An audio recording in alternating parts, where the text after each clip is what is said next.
அஸ்ஸலாமு அலைக்கும் வரஹ்மத்துல்லாஹி வபரகாத்துஹு. அன்பிற்குரிய சகோதர சகோதரிகளே, உங்கள் அனைவர் மீதும் எல்லாம் வல்ல ஏக இறைவனின் சாந்தியும் சமாதானமும் நிலவட்டுமாக.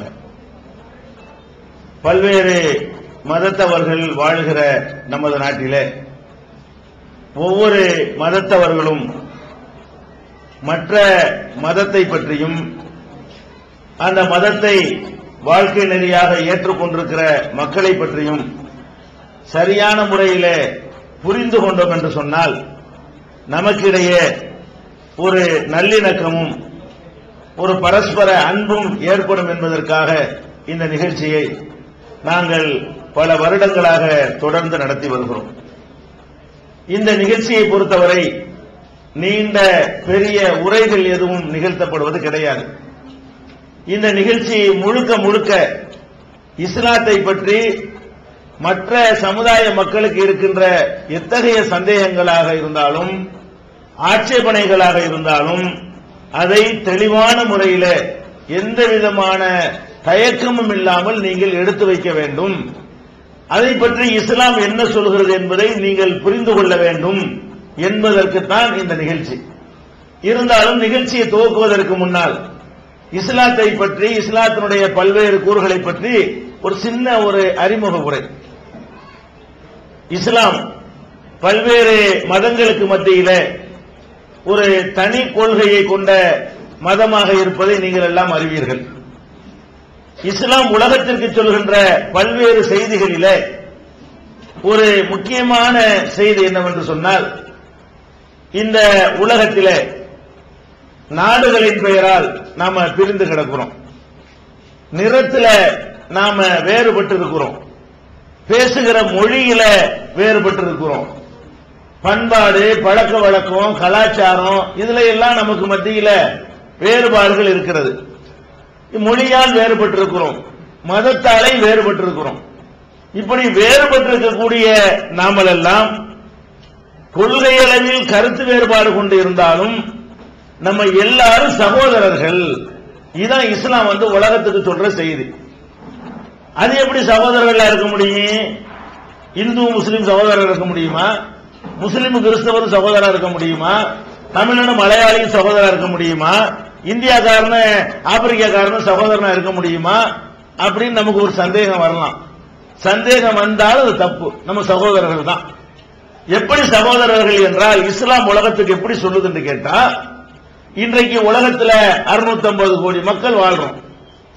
இந்த 650 கோடி மக்கள் இப்ப வாழ்றாங்கல்ல, ஒரு 1000 வருஷத்துக்கு முன்னாடி இவ்வளவு மக்கள் இருக்கல. இதுல 10ல 1% கூட இருந்திருக்க மாட்டாங்க. ஒரு 100 கோடி மக்கள் இருந்திருப்பாங்க, அதை விட கூட குறைவா இருந்திருப்பாங்க. இன்னும் கொஞ்சம் ஒரு 1000 வருஷத்துக்கு முன்னாடி போனீங்கன்னா உலகத்திலே ஒரு 10 கோடி பேர் தான் இருந்திருப்பாங்க. இன்னும் கொஞ்சம் முன்னாடி போனீங்கன்னு சொன்னா 1 கோடி பேர் இருந்திருப்பாங்க. இன்னும் கொஞ்சம் முன்னாடி நம்ம போனோம்னு சொன்னா 1 லட்சம் பேர் உலகத்தில் இருந்திருப்பாங்க. இன்னும் கொஞ்சம் முன்னாடி போனோம்னு சொன்னா ஒரு 10,000 பேர் இருந்திருப்பாங்க. இன்னும் மேல போனோம்னு சொன்னா ஒரு 50 பேர் இருந்திருப்பாங்க. இன்னும் கொஞ்சம் மேல போனோம்னு சொன்னா 2 பேர்ல போய் முடியும். ஒரு ஜோடியில இருந்த இஸ்லாம் எப்படி உலகத்துக்கு சொல்லுதுன்னு கேட்டா, கடவுளாகிய நான் படைத்தது 2 பேரை தான். ஒரு ஆம்புளைய படைச்சேன், ஒரு பொம்பளைய படைச்சேன். இந்த 2 பேர் தான் என்னால் நேரடியாக படைக்கப்பட்டவர்கள். மீதி எல்லாருமே அவங்களுக்கு பிறந்தவங்க தான். அவங்க வழியாக பிறந்தவங்க தான் நீங்க பல்கி பெருகி பல நிறங்களாக குலங்களாக கோத்திரங்களாக மாறிவிட்டீர்கள். இப்ப ஒரு தாய் தந்தைக்கு பிறக்கிற பிள்ளையே 2-3 விதமா இருப்பாங்க. இது பெரிய ஆச்சரியப்படுற விஷயம்லாம் இல்ல. அந்த மாதிரிதான் நம்ம பிரிஞ்சிருக்கமே தவிர, நம்ம மதத்துல வேறுபட்டு இருந்தாலும் நிறத்துல வேறுபட்டு இருந்தாலும் மொழிய, ஒரு தாய் தந்தைக்கு பிறக்கிற பிள்ளைய ஒரு புள்ள சிவப்பாவும் ஒரு புள்ள கருப்பாவும் இருக்கிறது இல்லையா? ஒரு புள்ள உயரமா ஒரே அப்பனுக்கும் ஒரே ஆத்தாவுக்கும் பிறந்தா கூட ஒரு புள்ள உயரமா இருக்கும், ஒரு புள்ள குள்ளமா இருக்குமா இல்லையா? ஒரு புள்ள அறிவாளியா, ஒரு புள்ள முட்டாளா இருக்குமா இல்லையா?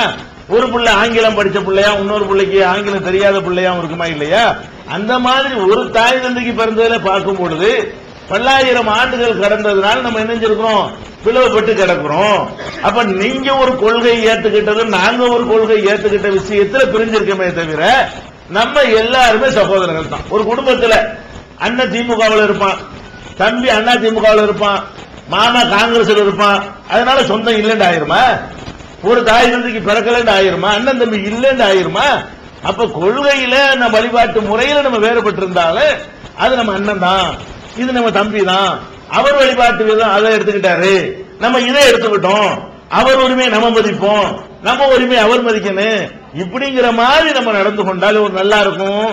இந்த சகோதரத்துவத்தை இப்படி உலகத்துல யாரும் அழுத்தமா சொன்னது இல்ல. நிறைய பேர் சகோதரத்துவத்தை சொல்லுவாங்க, சொன்னா ஒரு பொருத்தமில்லாத காரணங்களை சொல்லி சகோதரத்துவத்தை சொல்லுவாங்க. எப்படி சொல்லுவாங்க? நம்ம எல்லாம் சகோதரர்கள் ஏன் தெரியுமா? நம்ம எல்லாருமே 10 மாசம் தான் தாய் வயிற்றுல இருக்கிறோம், அதனால நம்ம எல்லாம் ஒண்ணும்பாங்க. 10 மாசம் தாய் வயிற்றுல இருக்கிறதுனால நம்ம எல்லாம் ஒன்னாயிருவோமா? ஆக மாட்டோம். ஏன்? 10 மாசம் தாய் வயிற்றுல இருக்கக்கூடிய மிருகங்கள் கூட இருக்குது, அப்ப அதுவும் நம்ம ஒண்ணா? 10 மாசம் தாய் வயிற்றுல இருந்த காரணத்தை எல்லாம் சொன்னீங்கன்னா சகோதரத்துவம் வராது. எல்லாருக்கும் ரத்தம் சிவப்பு தான் அப்படின்னா சகோதரத்துவம் வருமா? சகோதரத்துவம் பேசக்கூடியவங்க இதெல்லாம் பயங்கர தத்துவமா சொல்லுவாங்க. உனக்கு ரத்தம் சிவப்பு, எனக்கு ரத்தம் சிவப்பு, என் பன்னிக்கு தான் ரத்தம் சிவப்பு, நம்மளும் பன்னி சகோதரன் முடியுமா? நாய்க்கு தான் ரத்தம் சிவப்பா இருக்கு, அதுக்கு மட்டும் பச்சை கலராவா இருக்கு. அப்ப ரத்தம் சிவப்பா இருக்கிறனால நம்ம எல்லாம் ஒண்ணு சொன்னோண்டு வைங்க, அது நிக்காது. அதே மாதிரி நம்ம பொருந்தாத விஷயங்களை சொல்லக்கூடாது. எதனால நம்ம சகோதரர் ஆகுவோம்? ஒரு சகோதரனா நம்ம ஆகுறதா இருந்தா தாய் தகப்பன் ஒன்னா இருந்தா தான் சகோதரன் ஆக முடியும். நம்ம என்னத்தான் நீங்க பேசிக்கிட்டாலும் உங்க அப்பனும் எங்க அப்பனும் ஒன்னு எப்ப சொல்றோமோ அப்பதான் நம்ம சகோதரன் ஆக முடியுமே தவிர, மற்றபடி நம்ம கலர் ஒன்னா இருந்தா என்ன, மொழி ஒன்னா இருந்தா என்ன, நிறம் ஒன்னா இருந்தா என்ன, ஏன் ஒரு மொழி பேசிக்கிட்டு தானே இத்தனை மதத்துல இருக்கிறோம், ஒரு மொழி பேசிக்கிட்டு தானே இத்தனை சாதியா இருக்கிறோம். மொழியினால் நம்ம ஒன்றுபட முடியுமா? அதெல்லாம் முடியாது. எதுல ஒன்றுபட முடியும்? இதை எல்லா மதத்தவர்களும் இதை ஒத்துக்கொண்டால், எதை ஒத்துக்கொள்ளணும்? இது ஒரு மனிதனில் இருந்துதான் மனித குலம் பிறந்தது, ஒரு மனுஷியில் இருந்துதான் மனித குலம் தோன்றியது. இது ஆழமா நீங்க நம்பி பாருங்க. இந்த தீண்டாமை, உயர்வு தாழ்வு எல்லாமே அடிபட்டு போயிடும். முஸ்லிம்கள் நாங்க இப்படி நம்புற காரணத்தினாலதான் எங்களுக்கு இந்த பள்ளிவாசலுக்கு போனா சகோதரத்துவமா நிக்க முடியுது, ஒருத்தர் சாப்பிட தட்டில் நாங்க சாப்பிட முடியுது. அதுக்கெல்லாம் என்ன காரணம்னு கேட்டா, இது திரும்பி திரும்பி இஸ்லாம் எங்களுக்கு சொல்லுது. அடே, நீ வேற ஒண்ணு மனுஷங்கள நினைச்சிடாத, அவன் வேற இடத்துல இருந்து வந்த ஆள் கிடையாது, அவன் ஆகாயத்துல குதிச்ச ஆள் கிடையாது, நீ எங்க இருந்து வந்தியா அங்க இருந்து அவனு வந்திருக்கான், எல்லாம் மனுஷன்தான் அப்படிங்கிற ஒரு செய்தியை இஸ்லாம் அழுத்தம் திருத்தமாக சொல்கிறது. இந்த செய்தியை நீங்கள் இஸ்லாத்தை விரும்பாவிட்டாலும், இஸ்லாத்தின் மீது உங்களுக்கு உடன்பாடு விட்டாலும், இந்த செய்தியில உங்களுக்கு உடன்பாடு இருக்கணும். இருந்தா தான் நம்ம சகோதரத்துவத்தை முறையா பேண இயலும். இந்த இஸ்லாத்தினுடைய இந்த செய்தியை உங்களுக்கு முன்வைத்து விட்டு நீண்ட நேரத்தை இழுக்காமல் நம்ம கேள்விக்குள்ள செல்லலாம். பேர் சீதாலட்சுமி, ஊர் இதம்பாடல். நான் எஸ்தர் மக்கள் முன்னேற்ற அறக்கட்டளையினுடைய செக்ரட்டரி. முஸ்லீம் அதாவது இந்துக்கள் எல்லா கல்வித்துறையிலையும் முதலிடமா இருக்கிறாங்க. முஸ்லீம் பெண்கள் எல்லா கல்வித்துறையிலும் இல்லவே இல்லை. ஏன்னு கேட்டா இதுக்கு படிப்பு இல்லாத காரணம். ஏதாவது முஸ்லீம் சமாஜ் மக்கள் எல்லாரும் பெண்களுக்கு கொஞ்சம் முதலிடம் கொடுத்து அவங்களுக்கு சரியான பாதுகாப்பு கொடுத்து அவங்கள நல்ல கல்வி கற்க வைக்கணும். கீழ்மட்டத்திலிருந்து மேல்மட்டம் வர அவங்களும் சமநிலையாக அவங்களும் பணிபுரியணும். என் தொண்டு நிறுவனத்தின் சார்பாக நான் முஸ்லீம் மக்களுக்கு நன்றியை தெரிவித்துக் கொள்கிறேன். மற்ற விதமாக முஸ்லீமிடம் எந்த கருத்து வேறுபாடும் இல்லை, அவங்க நல்லாவே இருக்காங்க.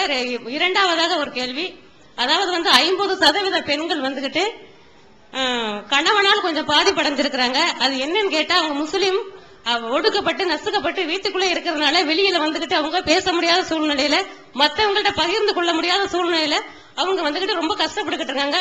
அவங்களுக்கு இந்த முஸ்லீம் மார்க்கத்தை ஆண்கள் நல்லா ஒரு பொறுப்போடு அவங்களும் ஒரு பெண்கள் தான், நம்மளை சார்ந்தவங்க தான், அவங்களுக்கு இந்த நிலை இருக்கக்கூடாது, நல்லபடியாக அவங்கள நம்ம உடன்பாடுகளா சேர்த்துக்கொண்டு நல்ல அவங்களுக்கு ஒரு நல்ல ஒரு வாழ்க்கையை கொடுக்கணும், கஷ்டத்தை கொடுக்க கூடாது அப்படிங்கறத நான் தெரிவித்துக் கொண்டு எஸ்தர் மக்கள் முன்னேற்ற அறக்கட்டளையின் சார்பாக நன்றி. அதாவது என்ன கேக்குறீங்கன்னா, பெண்களை ஒடுக்கினா உதாரணம் சொல்லுங்களேன், அப்பதானே புரியும். என்ன ஒடுக்குறாங்கன்னு சொன்னா தானே புரியும். நீ என்னத்தை கேட்க வர்றீங்களோ, எதை எதை ஒடுக்குது என்று சொல்றீங்க? அவங்க போடுற உடையா, திருமண வாழ்க்கையா? அவங்க திருமண வாழ்க்கையில ரொம்ப பாதிப்படைறாங்க. எப்படி அது? அதுக்கு ஒரு மனைவியை கட்டி வச்சுக்கிட்டு இன்னொரு மனைவியோட இது பண்றாங்க. அதான் அப்படி கேளுங்க, விலைக்கு கேட்டாதான் புரியும் என்னத்த கேட்க வர்றீங்க. அதனால வந்துகிட்டு நம்ம முஸ்லீமா இருக்கமே மற்றவங்கள்ட்ட போய் எப்படி நம்ம சொல்றது அப்படிங்கறத பயந்துகிட்டு இருக்காங்க. இந்துக்கள் வந்துகிட்டு அப்படி கிடையாது. கணவன் வந்து ஒரு இதுன்னு சொன்னா உடனே அடுத்தவங்கள்ட்ட சொல்லி அவங்களுடைய அறிவுரைப்படி நாங்க இது பண்ணி அவங்களுக்கு சரியான ஆக்ஷன் எடுத்துறோம். கோர்ட் அதுன்னு போய் சரியான இது வாங்கி கொடுத்து அவங்களுக்கு நல்லா திருப்தியா இது பண்ணிடுறோம். அப்ப முஸ்லீம் வந்து அதுல பாதிப்படைறாங்கன்னு நான் சொல்றேன்.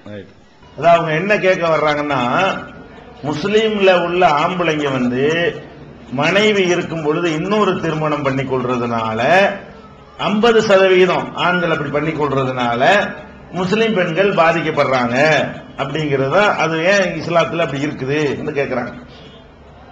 இதுதான் அதுபடி அடுத்த விளக்கமா கேட்டது. மொட்டையை சொன்ன விளங்காது இல்லையா, அவங்க உணர்வுகள் வெளியே வரணும். ஆனா இதுல வந்து பல விஷயங்களை நீங்கள் புரிந்து கொள்ள வேண்டும்.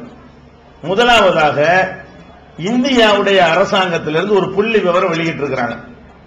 அந்த புள்ளி விவரத்தில் ஒவ்வொரு மதத்துக்காரங்களையும் போட்டு ஒன்றுக்கு மேற்பட்ட திருமணம் செய்த முஸ்லிம்கள், ஒன்றுக்கும் மேற்பட்ட திருமணம் செய்த உயர் சாதிக்காரர்கள், ஒன்றுக்கும் மேற்பட்ட திருமணம் செய்த மற்ற சாதி இந்துக்கள், ஒன்றுக்கும் மேற்பட்ட திருமணம் செய்த மலைவாழ் மக்கள் அப்படின்னு பட்டியல் போட்டிருக்கும் பொழுது ஒண்ணுக்கு மேல கல்யாணம் பண்ணின பட்டியல்ல கடைசியில வர்றது முஸ்லிம்கள் தான்.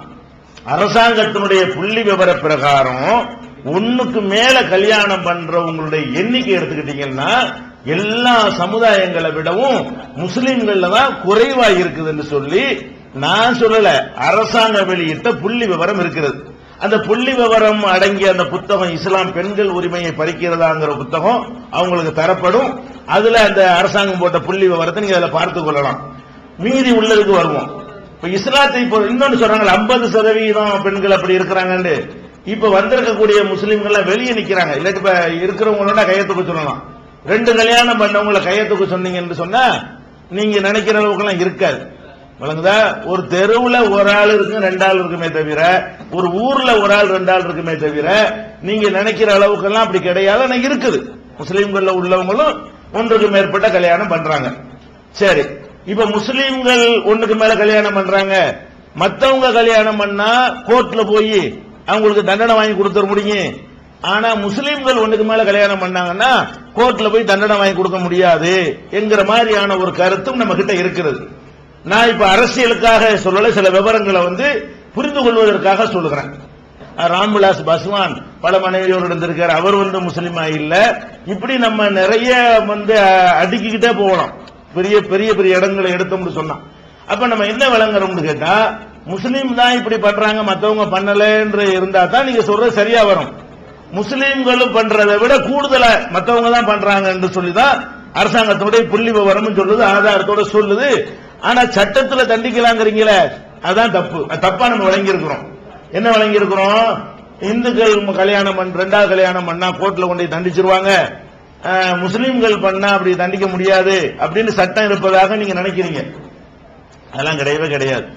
எப்ப அது தண்டிக்க இயலும்னு சொன்னா, முத மனைவி அதை பிரச்சனை ஆக்கினால்தான், முத மனைவி பிரச்சனையை ஆக்கினால்தான் 2வது கல்யாணம் பண்ணி தண்டிக்க முடியுமே தவிர, வேற முதல் மனைவி இதை ஒரு விவகாரம் ஆக்கல என்று சொன்னா அதை வந்து தண்டிக்க இயலாதுங்கிறது ஒண்ணு. 2வது வந்து திருமணம், இந்து திருமணம் செய்வதற்கு சில முக்கியமான சடங்குகள் இருக்கிறது. அதுல சப்தபதி ஒரு முக்கியமான சடங்கு இருக்கிறது. அந்த சடங்கு வைத்து கல்யாணம் பண்ணினாதான் 2வது கல்யாணம் பண்ணதாக அரசாங்கம் எடுத்துக்கிறமே தவிர, அந்த சடங்கை மட்டும் மைனஸ் பண்ணிவிட்டு ஒரு மாலையை மாத்திவிட்டு வேற ஏதாவது பண்ணி கல்யாணம் பண்ணுனா நீ 2வது கல்யாணம் பண்ணலன்னு கோர்ட்டு சொல்லிடும். அப்ப 2வது கல்யாணம் பண்ணி வாழ்ந்துகிட்டு இருப்பாரு. ஆனா கோர்ட் என்ன சொல்லு, நீ 2வது கல்யாணம் பண்ணல. ஏன் 2வது கல்யாணம் பண்ணல? அவர் இந்த சடங்கு செய்யாததுனால அவர் 2வது கல்யாணம் பண்ணல அப்படின்னு கோர்ட்டு சொல்லி இருக்கிறது. இதுபடி தீர்ப்பு வழங்கிய உச்ச நீதிமன்றத்தின் பார்வையில் பலதார மனங்கள் தனியா ஒரு நூலை வெளியிட்டு இருக்கிறோம். அவ்வளவு கேசுகள்ல, பெண்களுடைய கேசுகள் வழக்குகள்ல இப்படி நீதிமன்றங்கள் தீர்ப்பளித்திருக்கிறது. அதனால வந்து என்னன்னா, பிற மதத்தவர்கள் கல்யாணம் பண்ணா கூட அவங்க சில சடங்குகளை விட்டுட்டு கல்யாணம் பண்ணாங்கன்னு சொன்னா 2வது கல்யாணம் பண்ணினாண்டு நீதிமன்றமோ இந்தியாவுடைய சட்டமோ எடுத்துக்கொள்ளாது. அந்த பாதுகாப்பு அவர்களுக்கு இருக்கிறது. அதையும் நம்ம புரிந்து கொள்ள வேண்டும். இன்னொன்னு கவனிக்கணும். இப்ப ஒரு ஆண் இருக்கிறான், ஒரு பெண்ணோடு தான் வாழணும்ன்றோம். ஒரு பெண்ணு ஒரு ஆணோட வாழணும், ஒரு ஆணு ஒரு பெண்ணோட தான் வாழணும் என்பது ஒரு மேட்டரா, அல்லது பொண்டாட்டிங்கிற பேர்ல வாழணும் என்பது மேட்டரா? நம்ம நாட்டில் உள்ள சட்டம் என்ன சொல்லுதுன்னு கேட்டா, ரெண்டாவது கல்யாணம் பண்ணக்கூடாது, கல்யாணம் தான் பண்ணக்கூடாதுன்னு சொல்லுதே தவிர பப்பாட்டி வச்சுக்கிற கூடாதுன்னு சொல்லல. நம்ம நாட்டுடைய சட்டத்துல பொண்டாட்டின்னு சொல்லி இந்த மந்திரம் மாயம் எல்லாம் பண்ணி கல்யாணம் பண்ணா தான் நீ குற்றவாளியே தவிர, கல்யாணம் பண்ணாம சின்ன வீடாக ஒரு 10 சின்ன வீடை ஒருத்தர் வச்சுக்கிட்டாருன்னு சொன்னா அதுக்கு ஒரு செக்ஷன் நம்ம நாட்டில் கிடையாது. அதுக்காக ஒரு வழக்கு போட இயலாது, அதுக்காக ஒரு தண்டிக்க இயலாது. மனைவி இல்லையே, கல்யாணம் பண்ணா தானே குற்றம், நான் சும்மா தானே வச்சுக்கிட்டு இருக்கிறேன். அப்ப சும்மா வச்சா என்ன, கல்யாணம் பண்ணா என்ன, முதல் மனைவி பாதிக்கத்தானே படுறா, கல்யாணம் பண்ணினாலும் பாதிக்கப்படுகிறா, சும்மா வச்சுக்கிட்டாலும் பாதிக்க. முதல் மனைவி நம்ம எதை மட்டும் பாக்குறோம், மனைவிங்கிறத பேரை மட்டும் பாக்குறோமே தவிர அந்த உரிமை அந்த வாய்ப்புகள் எல்லாம் இவங்களுக்கு பாதிக்கப்படுமா இல்லையா? அதுக்கு நம்ம நாட்டில் சட்டம் இருக்கா? இருக்குன்னு சொல்லுங்க பார்ப்போம். இல்ல, விபச்சாரமே நம்ம நாட்டில் குற்றம் கிடையாது தெரியுமா உங்களுக்கு? நம்ம இந்தியாவுடைய சட்ட பிரகாரம், எந்த மாநிலத்தில் இருக்கிற சட்ட பிரகாரமும் விபச்சாரம் செய்வது குற்றமானா விபச்சாரம் குற்றமே கிடையாது. என்ன அது குற்றம்? வலுக்கட்டாயம் என்றுதான் குற்றம். விரும்பி செய்வது என்ன இல்ல, குற்றம் கிடையாது. கற்பழிப்பு தான் குற்றமே தவிர, ஒரு ஆணும் பெண்ணு விரும்பி இருந்தா 18 வயசுக்கு மேல இருக்கிறியா, நீ என்ன வேணாலும் செஞ்சிக்க, அதுதான் நம்ம நாட்டில் இருக்கே தவிர விபச்சாரம் பண்ணுவது கூட குற்றம் கிடையாது. விபச்சாரத்துல கேஸ் எல்லாம் போலீஸ் எல்லாம் பிடிக்கிறாங்களே அப்படின்னு கேட்கலாம். விபச்சார கேஸ் பிடிப்பாங்க, ஆனா என்ன எழுதுவாங்கன்னு கேட்டா விபச்சார கேஸ் எழுத மாட்டாங்க, அது நிக்காது. விபச்சாரத்தை தொழிலா பண்ணுவது குற்றம். அதுக்காக என்ன செய்வாங்கன்னா ஆம்பளை விட்டுட்டு பொம்பளை மட்டும் பிடிப்பாங்க. இவ ரோட்ல நின்று வர்ற போறவங்க கூப்பிட்டா அப்படின்னு தொழில் பண்ணுனான்னு சொல்லி தான் கேஸ் போடுவாங்களே தவிர ஆம்பளைட்ட காசு வாங்கிட்டு வெளியே விட்டுருவாங்க. பொம்பளை மட்டும்தான் விபச்சார கேஸ்ல போய் என்ன செய்வா, கோர்ட்ல போய் நிப்பா. ஏன் அவளை மட்டும் நிக்கிறாங்க? விபச்சாரத்தை பிசினஸா பண்ணக்கூடாது. அது கூட பண்ணலாம். மராட்டியத்தில் மும்பையில லைசன்ஸ் வாங்கிட்டு சிவப்பு உலக பகுதிக்கு போய் என்ன செய்யலாம், லைசன்ஸ் வாங்கிட்டு பிசினஸா கூட பண்ணலாம். லைசன்ஸ் வாங்காம பண்ணக்கூடாது மும்பையில. மற்ற பகுதிகளில் லைசன்ஸ் வாங்கிட்டு பண்ணக்கூடாது, தொழில் பண்ணக்கூடாது. விபச்சாரத்தை தொழிலா இதான் நம்ம நாட்டு சட்டம். அப்ப இதெல்லாம் பெண்களை பாதிக்குதுன்னு என்று தோணாம இது மட்டும் எப்படி தோணும்? இதெல்லாம் பாதிக்கும், பாதிக்காதான். இன்னும் சொல்ல போனா ஒருத்தன் ஒரு மனைவியோட இருந்துகிட்டே இன்னொரு மனைவியை கல்யாணம் பண்ணா அந்த 2 பேரோடவே அவன் உறவு வைத்திருக்கிறதுனால பாலியல் நோய்கள் வர வாய்ப்பு கிடையாது. ஆனா மனைவியில் வச்சுக்கிட்டு ஒரு நாளைக்கு அதைத்தான் தடுக்கணும். முதல்ல ஒரு நாளைக்கு ஒரு பெண்ணிட்ட போறான்னு சொன்னா, அவ ஒரு நாளைக்கு பல ஆண்ட போனவனா இருந்தான்னு சொன்னா, அவள் மூலமாக தொத்துகிற நோய் இவனுக்கு இவங்கிட்ட இருந்து இவனுடைய மனைவிக்கு போமா இல்லையா? எதை தடுக்கணும்? விபச்சாரத்தை தடுக்கணும், சின்ன வீடை தடுக்கணும். அப்ப அதுகளுக்கெல்லாம் நம்ம நாட்டில் எந்த விதமான தடையும் கிடையாது. அப்ப தப்பான வழியில போறதுனாலதான் பல விதமான கேடுகள் ஏற்படுகிறது. இது முதல்ல விளங்கிக் கொள்ள வேண்டும். அப்ப இஸ்லாம் ஏன் இதை அனுமதிக்கிறது? ரெண்டாவது, எல்லாத்துலயும் தான் இருக்குதுங்க, அவ்வளவு வேணாங்க. இஸ்லாம் தான் இதை அனுமதிக்குது. மதத்தை எடுத்துக்கிட்டோம்னா வேற மதங்களை அனுமதிக்கலன்னு சொல்ல இயலுமானா சொல்ல இயலாது. ஏன் இதையும் நான் மதத்தை புண்படுத்திருக்கு நான் சொல்லல, சில விவரங்களை புரிஞ்சு கொள்வதற்கு தான். நீங்கள் இந்து மதத்தில் உள்ள இதிகாசத்தில் உள்ள புருஷர்களை எடுத்து பார்த்தீர்களே, ஆனால் ராமர் மாத்திரம் தான் ஏகபத்தினி ஒரு மனைவியோட வாழ்ந்தார்னு சொல்ல முடியுமே தவிர ராமருடைய தகப்பனாரு கூட 60,000 பொண்டாட்டி தெரிஞ்சுக்கிறாங்க. அது எப்படி சாத்தியம்னு தெரியல. ஆனா 60,000 தசரத மகாராஜாவுக்கு 60,000 மனைவிகள் என்று என்ன செய்யறாங்க? இந்த பிராணிகர்களுடைய உரைகள் நாங்க எல்லாம் கேட்டிருக்கிறோம். எதுக்கு இதை நான் சொல்றேன்னு கேட்டா, அப்ப இந்து மதத்திலே எடுத்துக்கொண்டாலும் அந்த மாதிரி தான் இருக்கிறத நம்ம பார்க்கணும், நடைமுறையிலையும் பார்க்கிறோம், மதத்தினுடைய தெய்வீக புருஷர்கள்ட்டையும் இதை பார்க்கிறோம். கிறிஸ்தவ மதத்தை எடுத்துக்கொண்டாலும் அவங்க எல்லாம் ரொம்ப போற்றி புகழக்கூடிய பெரியவர்களை எடுத்துக்கொண்டு ஆபிரகாம்ங்கிறாங்க, அவர் 2 மனைவியோட வாழ்ந்தார்னு தான் பைபிள் சொல்லுது. தாவீது ராஜாங்கிறாங்க, அவர் பல மனைவியோட வாழ்ந்தார்னு என்ன செய்யுது பைபிள் சொல்லுகிறது. பைபிள் எடுத்து பாத்தீங்கன்னா அவங்க பெரிய பெரிய ஆட்களாக சொல்லக்கூடியவங்க எல்லாம் 2 மனைவி 4 மனைவி பல மனைவியோட வாழ்ந்தாங்க என்று பைபிள்ல கூட நீங்கள் பார்க்கலாம். அதே மாதிரி இப்ப என்னதுக்கு நான் சொல்ல வர்றேன்னு கேட்டா, நடைமுறையில எடுத்தாலும் எல்லாரும் தான் பண்றாங்க, சரியா? மதத்தினை எடுத்துக்கொண்டாலும் எல்லா மதத்தினுடைய பெரியவர்களும் தான் என்ன செஞ்சிருக்கிறாங்க, இது மாதிரி பண்ணி இருக்கிறாங்க. அப்ப மத நம்பிக்கையிலையும் ஒரு மதத்தின் மீது குற்றம் சொல்ல முடியாது, நடைமுறையிலையும் நீங்க மட்டும் தானே பண்றீங்க நாங்க மட்டும் பண்ணலையேங்கிற மாதிரி சொல்ல இயலாது. எல்லா வகையிலும் எல்லாரும் தான் பண்றோம். இஸ்லாம் என்னத்துக்கு? ஒரு கேள்வி, கடைசியான கேள்வி என்ன, இது ஏன் இஸ்லாம் மட்டும் நல்ல மார்க்கங்கிறீங்கல்ல, மற்றவங்க செஞ்சா செஞ்சுட்டு போறாங்க, இஸ்லாம் இதை தடுத்திருக்கலாம்ல? அப்படின்னு ஒரு கேள்வி வரும். கேள்வி வந்தா அதுக்கு இஸ்லாத்துல ஒரு நல்ல ஒரு ஆன்சர் சொல்லப்படுது. என்ன சொல்லப்படுதுன்னு கேட்டா, உலகத்துல நீங்க எடுத்துக்கிட்டீங்கன்னா ஆண்களும் பெண்களும் சம எண்ணிக்கையில இல்ல. பெரும்பாலும் பெண்கள் அதிகமா இருக்கிறாங்க. சம எண்ணிக்கையில் இருக்கிற நாடுகள்ல கூட திருமணத்திற்கு தகுதியானவர்கள் எடுத்துக்கிட்டீங்கன்னா பெண்கள் அதிகமா இருக்கிறாங்க. இப்ப ஆம்பளை திருமணத்துக்கு இப்ப நம்ம கல்யாணம் பண்ணுவோம், ஆம்பளைக்கு 25 வயசுக்கு மேல கல்யாணம் பண்ணுவோம். நம்ம சமூக அமைப்புல ஒரு ஆம்பளைக்கு கல்யாணம் பண்றாங்க, என்ன செய்வோம், 25 வயசுக்கு மேல பண்ணுவோம். பொம்பளைக்கு நம்ம எப்ப கல்யாணம் பண்ணுவோம், அரசாங்கத்துல 18 வயசுன்னு போட்டு வச்சா கூட, 21 வயசுன்னு ஆட்டோவில் எழுதி ஒட்டினா கூட, நடைமுறையில் என்ன நடக்குதுன்னு கேட்டா 15-16 இருந்து ஆரம்பிச்சிடறாங்க கல்யாணத்தை. 18 வயசுன்னு போட்டுக்கலாம். நம்ம நாட்டில் சட்டங்கிறது சும்மா ஃபார்மாலிட்டிக்கு தான், யார் வேண்டாலும் மீறிக்கலாம்னு வைங்களேன். அப்ப அந்த மாதிரி என்ன நடக்கிறது, கல்யாணம் செய்யறோம். அப்ப ஆம்பளைக்கு 25 வயசுல கல்யாணம் பண்றோம், பொம்பளைக்கு 18 வயசுல 16 வயசுல கல்யாணம் பண்றோம்னு சொன்னா 8 வருஷம் முந்திடுறாங்க. அவங்க 8 வருஷம் முந்திடுறாங்க பெண்கள். அப்ப கல்யாணத்துக்கு தகுதியானவர்கள் எடுத்துக்கிட்டீங்கன்னா 1000 பெண்கள் கல்யாணத்துக்கு தகுதியா இருந்தால் 800 ஆண்கள் தான் கல்யாணத்துக்கு தகுதியா இருக்கிறாங்க. என்னைக்கு எடுத்து பார்த்தோம்னா 200 ஷார்டேஜ்ல இருக்குது. உலக மக்கள் உலகம் பூரா எடுத்துக்கொண்டா கூட ஒரு ஆம்பளைக்கு ஒரு பொம்பளைன்னு கல்யாணம் பண்ணக்கூடிய எடுத்து பார்த்தோம்னு சொன்னா 200 பேர் தெருவில் நிக்க வேண்டிய நிலைமை ஏற்படுது. அது மாதிரி இளம் வயசு விதவைகள் இருக்கிறாங்க. ராணுவம் அது இது யுத்தத்துல போய் ஒரு குண்டை போட்டு 1 லட்சம் பேரை காலி பண்ணிட்டான்னு வைங்க, 1 லட்சம் பொம்பளைங்க விதவைகளாக நிற்பாங்க. இந்த மாதிரியான ஒரு நிலைமையில இருக்கும் பொழுது ஒருத்தன் என்ன செய்யறான்னு கேட்டா, அவன் மனைவியோட வாழ்ந்து கொண்டிருக்கிறான். அவளோட வாழ்வதிலேயே அவனுக்கு சந்தோஷம் கிடைத்து திருப்தியா இருந்து விட்டால் அவன் போய் 2வதுக்கு அவன் ஆடவளா மாட்டான். அதுல ஏதோ சில பிரச்சனைகள் ஏற்பட்டு அங்க பெண்கள் சின்ன ஆண்களை விட முந்தைய என்ன செஞ்சிருவாங்க, இந்த உணர்வுகள் அவங்களுக்கு மங்கிரும். ஆம்பளைக்கு மாதிரி அவன் 95 வயசுல என்ன செய்வான், அது மாதிரி ஆசை உள்ளவனா இருப்பான்.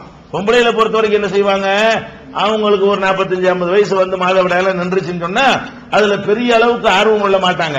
2வது புள்ள குட்டி எல்லாம் பெருசா போனவன அது ஒரு பெரிய தப்பு செய்யற மாதிரி அவங்க நினைப்பாங்க. கணவனோட சேர்ந்து இருக்க மாட்டாங்க. தலைக்கு வசந்த பையனை வச்சுக்கிட்டு இவங்க போய் கணவரோட போய் சேர்ந்து இருக்கிறதுக்கு என்ன செய்வாங்க, வெக்கப்படுவாங்க.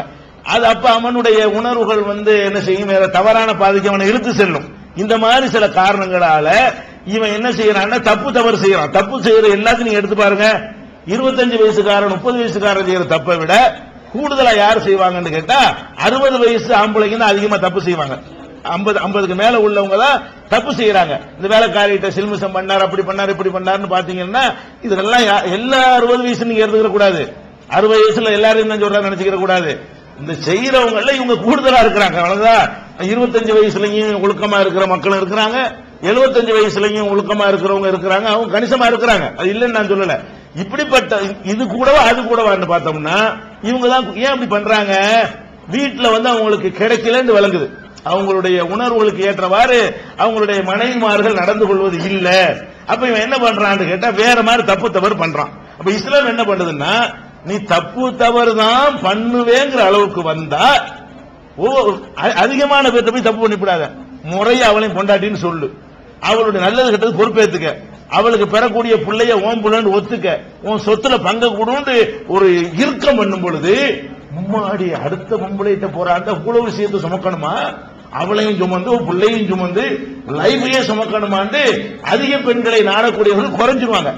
சுமக்கவே தேவையில்லைன்னா 100 ரூபாய் கொடுத்து பொம்பளைகிட்ட போகலான்னா எத்தனை பேருக்கு போவானே. அதே ஒரு பெண்ணோடு பெண்ணிட்டு நீ போறதா இருந்தா காலமெல்லாம் அவளை சுமக்குவியா, நல்லது கெட்டதுக்கு பொறுப்பேற்றுக்கிறியா, அவளுக்கு பெற பிள்ளைக்கு நீ அப்பன்னு டிக்ளேர் பண்ணுவியா, உன் சொத்துல பங்கு கொடுப்பியான்னு சொன்னா இதோட நான் இருந்துக்கிறேன்.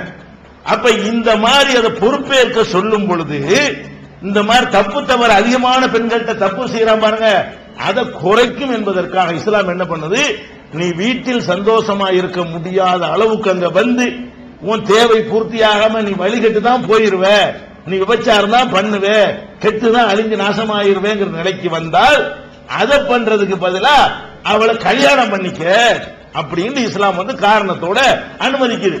அழகா பெண் மனைவி சந்தோஷப்படுத்திட்டு இருக்கும்போது தேவையில்லாம இருக்கும்போது சும்மா ஒரு ரசனைக்காக வேண்டி கல்யாணம் பண்றது எல்லாம் அது ஒரு கல்யாணம், அது அநியாயம். அப்ப அந்த மாதிரியான ஒரு அடிப்படையில் தான் இஸ்லாம் காரண காரியத்தோட இதை அனுமதிச்சிருக்கிறது. இது நான் குறுகிய விளக்கம் தான் தந்திருக்கிறேன். இஸ்லாம் பெண்களின் உரிமையை பறிக்கிறதாங்கிற ஒரு புத்தகம் உங்களுக்கு தரப்படும், அதுல கூடுதலா இருக்கு பாத்துக்கிறேன். எனது பெயர் புஷ்பராஜ்.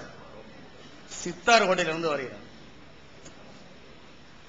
இஸ்லாம் ஒரு இனிய மார்க்கம் என்ற தலைப்புல நீங்க ஒரு அனைத்து மதத்தினரையும் வரவழைச்சு ஒரு கலந்துரையாடல் பண்றதுல இதுதான் மத நல்லிணக்கம். விருந்து சாப்பிட்றதுல ஒரு இது நல்ல இதுல ஒரு மத நல்லிணக்கத்துக்கு ஒரு முன்னோடியா செயல்படுறீங்க. எந்த கேள்வியா இருந்தாலும் அடிக்கிற மாதிரி கேட்க சொல்லிருக்கீங்களா? அந்த தைரியத்திலேயே ஒரு தயக்கமான கேள்வியவும் தைரியமா கேட்கிற மாதிரி கேளுங்க. இந்த முதல்ல இந்த தௌஹீத் ஜமாத்துல தோன்றுதான் இதுல இருந்து செய்கிறீங்கல்ல நீங்க, இந்த ரத்த தானம், அந்த வெள்ளச்சேதங்கள், சுனாமி போன்ற இயற்கை சீற்றங்களுக்கு இடையில உள்ள நீங்க எடுத்துக்கிற ஒரு செயல்பாடுகள், ஆம்புலன்ஸ் வகைகள், இதுல இந்த நிறுவனத்துக்கு செயல்படக்கூடிய ஆட்களுக்கு ஒரு பாராட்டும் நன்றி தெரிவிக்கிறதுக்கு ஒரு சான்ஸ் கிடைக்குமான்னு பார்த்தேன். அது இந்த கூட்டத்தை சார்பாகவே அந்த ஒரு பாராட்டை நன்றியும் தெரிவிச்சுக்கிறேன். இந்த அடிப்படையில் நீங்க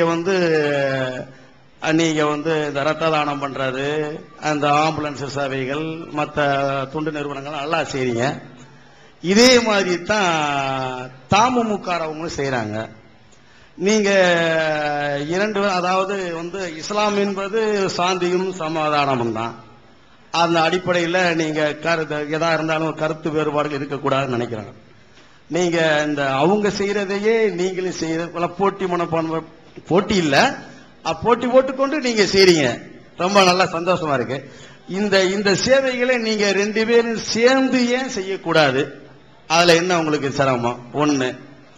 அடுத்தபடியா உங்களுடைய கொள்கை அடிப்படையில் அந்த இறந்தவர்களுக்கு மௌலத்து ஓதக்கூடாது, ஃபாத்தியா ஓதக்கூடாது, தர்கா வழிபாடு இருக்கக்கூடாதுன்னு ரெண்டு பேருமே சொல்றீங்க. சந்தோஷம். ஆனா அந்த வெள்ளிக்கிழமை சில விசேஷங்கள்ல பள்ளியில வேலை பார்க்கக்கூடிய ஆலிம்கள் ஹதீஸ் சொல்ல போகும்போது ஃபாத்தியா ஓதணும், தர்கா சொல்றாங்க.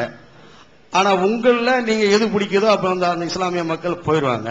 ஆனா எங்களை மாதிரி பிற மதத்தினர் நீங்க சொல்றதை கேட்கிறதா அவங்க சொல்றதை கேட்கிறதா, அது எங்களுக்கு குழப்பமா இருக்கு. அது எனக்கு ஒரு விடை வேணும். ரொம்ப அழகான ஒரு கேள்வியை கேட்டிருக்கிறாரு. அது என்ன கேட்டிருக்காருன்னா, நல்ல முஸ்லிம்களோட நல்ல சித்தார்கோட்டையா இருக்கிறதுனால முஸ்லிம்களுடைய பழக்க வழக்கங்களை நன்கு நேரடியாக பார்த்து அறிந்ததுனால அவர் இந்த கேள்வியை கேட்கிறார். அவர் ரெண்டு செய்தியை பதிவு பண்றார். அதாவது தமிழ்நாடு தௌஹீத் ஜமாத்தை பொறுத்த வரைக்கும் இரத்த தானம் செய்வதில் தமிழகத்திலேயே முதல் இடத்திற்கான விருதை 2006க்கான விருதை நம்ம பெற்றோம். 2007க்கான விருதும் நம்ம தான் பெற இருக்கிறோம். நம்ம அந்த எண்ணிக்கை அடைந்திருக்கிறோம். விரைவில் தருவாங்க. அந்த மாதிரிலாம் சேவை செய்யற ஒரு அமைப்பா நீங்க இருக்கிறீங்க. ஆம்புலன்ஸ் சேவை செய்யறீங்க. உங்களை மாதிரி தானே தமுமுகங்கிற ஒரு இயக்கம் இருக்கிறது. அவங்களும் அதைத்தானே பண்றாங்க. ஏன் உங்களுக்குள்ள ஒரு போட்டியா ரெண்டா இருக்கிறீங்க அப்படின்னு கேட்கிறார். இந்த தமுமுகங்கிற இயக்கத்தை பொறுத்த வரைக்கும் அதை உருவாக்குனது நாங்க தான். முதல்ல விளங்கிக்கணும், அது வேற இயக்கம் கிடையாது. நாம உருவாக்குனது நாம தான். இப்போது தலைவர்களாக பொதுச் செயலாளராக இருக்கக்கூடியவர்கள் எல்லாம் தூக்க காலத்தில் நிர்வாகிகளா இருக்கல. நாங்க தான் உருவாக்கி ஊர் ஊரா கொண்டு போய் அந்த இயக்கத்தை வளர்த்தோம். வளர்த்து மக்கள்கிட்ட இந்த நல்ல காரியங்கள் செய்து நற்பெயரை எடுத்த பிறகு அந்த கூட்டத்தை பார்த்த உடனே அவங்களுக்கு வேற மாதிரியான ஒரு ஆசை வந்தது. என்ன ஆசை? நம்மளும் இந்த மாதிரி பதவிகள் வாங்கலாமே, நம்மளும் சீட்டு வாங்கலாமே, நம்மளும் சில அரசாங்க ஆளுங்கட்சி எதிர்கட்சி இவங்களோட தொடர்பு வைத்துக் கொண்டு நம்ம சில அனுகூலங்களை பெற்றுக் கொள்ளலாமே என்று ஒரு கருத்து வந்த பிறகு நாங்கள் ஒரு சாரார கடுமையை எதிர்க்கிறோம். அது உருவாக்கின எங்களுக்குள்ளேயே கருத்து வேறுபாடு வருது. ஆனா அதிகமான நிர்வாகிகள் உருவாக்குனது நாங்க. ஆனா அதிகமான நிர்வாகிகள் டோட்டலாவே அதுக்கு ஆசைப்படக்கூடியவங்களாக மாறிட்டாங்க. அப்ப நாம அந்த இடத்துல நாங்க தான் தமுமுக டிக்ளேர் பண்ணி இருந்து ஏதாவது செய்திருந்தால் ரெத்தாறு ஓடி இருக்கும். நாங்க என்ன பண்ணோம்? கொள்கை அடிப்படையில் உருவாக்கின ஒரு இயக்கத்தை நாசமாக்கிட்டீங்க. உங்களை விட்டு நாங்க விலகி நாங்க தனியா செயல்படுறோம். 2 வருஷத்துல ஒட்டுமொத்த மக்களையும் நாங்க வென்றெடுத்துட்டோம். அவங்க என்ன பண்ணிட்டாங்கன்னா, தேர்தலில் போட்டியிட மாட்டோம், அல்லா மேல சத்தியமா நாங்க இதை சொல்றோம், இறைவன் மேல ஆணை, அப்படி எல்லாம் மேடையே பேசினாங்க. இப்ப நாங்க போட்டியிடுவோம்னு சொல்லிட்டாங்க. அதே மாதிரி வாரிய பதவி அந்த பதவி வாங்க மாட்டோம்னு சொன்னாங்க. இப்ப அதையெல்லாம் இப்ப வாங்க ஆரம்பிச்சுட்டாங்க. அதே மாதிரி அரசாங்கத்தை அரசியல்வாதிகளுடைய தொடர்பை சுயநலனுக்கு அரசியல்வாதிகள் தொடர்பை நாங்களும் பயன்படுத்துவோம். எதுக்கு பயன்படுத்துவோம்? ஒரு ரோடு போடுறதுக்கு பயன்படுத்துவோம், லைட் போடுறதுக்கு பயன்படுத்துவோம், பொதுமக்களுக்கு அதை சேவை செஞ்சு கொடுங்க. நாங்க அரசியல்வாதிகள் அணுகுவோம். எங்களுக்கு தாங்க, எங்க பிள்ளைக்கு சீட்டு தாங்க நாங்க அணுக மாட்டோம். எங்களுக்கு நன்கொடை தாங்கன்னு நாங்க அணுக மாட்டோம். அவங்க அந்த மாதிரி சுயநலனுக்கெல்லாம் பயன்படுத்த ஆரம்பித்த பிறகுதான் மக்களை காட்டி சொந்த லாபம் அடையும் பொழுது அதை எதிர்க்கத்தான் வேணும். அதுக்காக நாங்க எதிர்க்கிறோமே தவிர, நாங்க உண்டாக்குன ஒரு அமைப்பு தானே தவிர அது எங்களுக்கு போட்டியா எங்களுக்கு பிந்தி உண்டாக்குன அமைப்பு கிடையாது. நான் தான் துவக்க காலத்தில் அமைப்பாளராக இருந்தேன். அமைப்பாளருங்கிற பொறுப்பு தான் அதுக்கு முதல் நிலை பொறுப்பு. அதுக்கு பிறகு இந்த அமைப்பாளர்கள் எடுக்கப்பட்டுருச்சு நம்ம வந்த பிறகு. அதனால இது தமுமுகங்கிறது எங்களுக்கு போட்டி ஒன்றும் கிடையாது. நல்ல எண்ணத்தில் ஆரம்பிக்கப்பட்ட ஒரு இயக்கத்தை சொந்த லாபத்திற்கு பயன்படுத்திட்டாங்க. ஆனா நாங்க பிரிஞ்ச பிறகு 10 லட்சம் மக்களை கும்பகோணத்தில் கூட்டணும், இடஒதுக்கீட்டுக்கு போராட்டம் பண்ணணும், பல காரியங்களை செஞ்சோம். மக்கள் பூரா இன்னைக்கு 90% முஸ்லிம்களை நாங்கள் வென்றெடுத்திருக்கிறோம். கொள்கையில எதிர்க்கிறவங்க கூட எங்களை நம்புறாங்க. ஏன்னா நாங்க எந்த சுயநலம் எதிர்பார்க்க மாட்டோம், சாதாரணமா இருப்போம், அது எப்பவும் நடந்துதான் போவோம், பந்தா காட்ட மாட்டோம். அதெல்லாம் பார்த்துட்டு மக்கள் என்ன செய்யறாங்க, ஈர்க்கப்படுறாங்க. இது ஒரு விஷயம். அடுத்து ஐயா கேட்ட கேள்வி என்னன்னா, முஸ்லிம்களுக்கு மத்தியில எங்களுக்கு இந்த ஜமாத்தார்களுக்கு மத்தியில ஒரு மோதல் இருந்துகிட்டே இருக்கிறது. இந்த அமைப்பை நாங்கள் உருவாக்குனத ஜமாத்துகள்ல செய்யக்கூடிய தவறுகளை பார்த்து அதை சரி செய்யணுங்கிறதுக்கு தான் நாங்க உண்டாக்கணும். என்ன தவறுகள்லாம் அவங்க பண்ணுவாங்க? வரதட்சணை அதிகமா இருக்கு, நீங்க வருத்தப்பட்டு எத்தனை பேர் கேள்வி கேட்கறீங்க. இந்த வரதட்சணைக்கு காரணமே ஜமாத்தார்கள் தான். ஜமாத்துல என்ன செய்வாங்கன்னு கேட்டா, பள்ளிவாசல்ல வச்சு அதை வாங்கி கொடுப்பாங்க. அதை ஜமாத்து தலைவர் கையினாலதான் வாங்கி கொடுப்பாரு. என்ன இதுக்கு தாப்ப நீங்க ஜமாத் தலைவரா இருக்கிறீங்கன்னு நாங்க எதிர்ப்போம். அப்ப அக்கிரமத்தை இன்றைக்கு வரைக்கும் அது மாதிரி நடக்கிறது. அதே மாதிரி இஸ்லாம்ங்கிறது ஒரு இறைவனை வணங்குறதுக்கு பேர் தான் இஸ்லாம். அவங்க என்ன செய்யறாங்கன்னா தர்காங்கிறத போய் அங்க வணங்குறாங்க. தர்காண்டா என்ன? ஒரு மனிதர் ஒரு 200 வருஷத்துக்கு முந்தி 300 வருஷத்துக்கு முந்தி வாழ்ந்து இறந்து போயிருப்பாரு. அவரை புதைச்சி வச்சுக்கிற இடம் தான் தர்காங்கிறது. இப்ப நான் ஒரு ஆண்டவர் அவர் ஒரு மனுஷன் ஒரு 400 வருஷத்துக்கு முந்தி வாழ்ந்தாரு. அங்க சோத்துக்கு வழி இல்லாம ஊரா போய் மக்கள்கிட்ட வாங்கி சாப்பிட்டுட்டு இருந்தாரு, இறந்து போயிட்டாரு. அவரை புதைச்சி வச்சுட்டு நாகூர் ஆண்டவர்னு என்ன செய்யறான், அவரை கும்பிடுறான். ஏப்ப இஸ்லாம்னா ஒரு படைச்ச கடவுளை இல்ல நீ வணங்கன்னு, அவரே இறந்து போயிட்டாரு, அவரை எதுக்கு நீங்க வணங்குற அப்படின்னு நாங்க சொல்றோம். அப்ப நீங்க அவர் என்ன கேட்கிறாருன்னா, உங்க மத குருமார்கள் சில பேர் தர்காவுக்கு போங்கிறாங்க, நீங்க போக வேணாங்கிறீங்க, நான் எதை கேட்கறதுங்கிறாரு. எது ஏகத்துவ இறை நம்பிக்கைக்கு ஏற்றதாக அறிவுக்கு பொருத்தமா இருக்கிறது அதை ஏற்றுக்கிறங்க. நாங்கள் சொல்வது குர்ஆன்ல உள்ளதா இருக்கிறது, நாங்கள் சொல்வது நபிகள் நாயகம் சொன்னதா இருக்கிறது. அவங்க சொல்வது குர்ஆன்ல இருக்காது. நாங்க எதையெல்லாம் சொல்றோமோ குர்ஆன்ல எடுத்து காட்டுவோம். பட்டி வாங்காத குர்ஆன்ல இருந்து காட்டுவோம், வரதட்சணை வாங்காதன்னு சொல்லுவோம், குர்ஆன்ல இருந்து காட்டுவோம், தர்கா கூடாதுன்னு சொல்லுவோம், குர்ஆன்ல இருந்து காட்டுவோம். இந்த தாயத்து தட்டு பேய் பிசாசு பில்லி மந்திரம் மாயம் சூனியம் இப்படி ஏமாத்துறாங்கல்ல, இதெல்லாம் இஸ்லாத்துல கிடையாது, இதையெல்லாம் ஒழிக்கத்தான் நபிகள் நாயகம் வந்தாங்க, குர்ஆன்ல இருந்து நாங்க எடுத்து காட்டுவோம். அவங்க குர்ஆன்ல இருந்து எடுத்து காட்ட மாட்டாங்க. உங்களுக்கு தரப்பட்டிருக்கிற குர்ஆன் தமிழாக்கத்தை நீங்க படிச்சு பார்த்தீங்கன்னாலேயே, ஏன்னா குர்ஆன் தானே அவங்களும் நாங்களும் ஒத்துக்கொண்ட வேதம், அதை நீங்க படிச்சு பார்த்தாலேயே நாங்க சொல்றதுதான் சரி, அவங்க சொல்ற தவறு நீங்க விளைக்கிறீங்க. குர்ஆனுக்கு மாத்தமா பேசினா அதை ஏத்துக்க முடியுமா? இஸ்லாம் ஆகுமா? இதுதான் மேட்ரு. ராஜபாண்டி சித்தார்கோட்டை இந்து ஐக்கிய மகாசபை தலைவர். அதாவது பிஸ்மில்லாஹி ரஹ்மான ரஹீம் என்ற வார்த்தையை உணவு உண்ணும் போது பிஸ்மி என்று சொல்கிறோம். அதே ஒருவரை அடக்கம் பண்ணும் போது பிஸ்மில்லாஹி ரஹ்மான ரஹீம் என்று சொல்கிறோம். இந்த ரெண்டு சொல்லுக்கும் வேறுபாடு என்ன? முஸ்லிம் மதத்தை தோற்றுவித்தவர் யார்? அந்த பிதாவின் பெயர் என்ன? அதாவது முஸ்லிம்கள் சாப்பிடக்கூடிய நேரத்தில் பிஸ்மில்லாஹிர் ரஹ்மானிர் ரஹீம் அப்படின்னு சொல்லிட்டு சாப்பிடுவாங்க. இறந்தவர்களை அடக்கம் செய்யும் பொழுது கூட அதை சொல்லிட்டு தான் செஞ்சிருக்கிறது அவங்க பார்த்திருக்கிறாங்க. இது என்ன, அதுக்கும் இதை யூஸ் அந்த மந்திரத்தை யூஸ் பண்றீங்க, இதுக்கும் யூஸ் பண்றீங்களே அப்படின்னு கேட்கிறார். நல்லதுக்கும் யூஸ் பண்றீங்க, கெட்டதுக்கு யூஸ் பண்றீங்களேன்னு தான் அவருடைய கேள்வி. இதுக்கு மட்டும் இல்ல, முஸ்லிம்களை பொறுத்த வரைக்கும் அவங்க எந்த ஒரு காரியத்தை துவக்கினாலும் இதை சொல்லிதான் துவக்கணும் இருக்குது. இதுக்கு என்ன அர்த்தம் என்று கேட்டால், இப்ப நான் ஒரு கடையை திறக்கிறேன், இந்த கடையை திறக்கிறது என்னுடைய வல்லமையினால என்னுடைய ஆற்றல்னால திறக்கிறது நினைக்க கூடாது. நான் எப்படி நினைக்கணும், அளவற்ற அருளாளன் ஒருத்தன் இருக்கிறான், நிகரற்ற அன்புடையவன் இருக்கிறான், அவன் தான் அல்லாஹ், அவன் பேரை சொல்லி நான் திறக்கிறேன் அப்படின்னு அதுக்கு அர்த்தம். பிஸ்மில்லாஹிர் ரஹ்மானிர் ரஹீம் என்ன அர்த்தம் என்றால், இறைவனுடைய பெயரால் இந்த காரியத்தை செய்கிறேன். சாப்பிடும் போது பிஸ்மில்லான்னு சொன்னோம்னா இறைவன் பெயரால் பிஸ்மில்லான்னு மட்டும் கூட சொல்லிக்கலாம். பிஸ்மில்லாஹிர் ரஹ்மானிர் ரஹீம்னா அளவற்ற அருளாளனும் நிகரற்ற அன்புடையவனுமாகிய அல்லாவின் பெயரால் அர்த்தம்.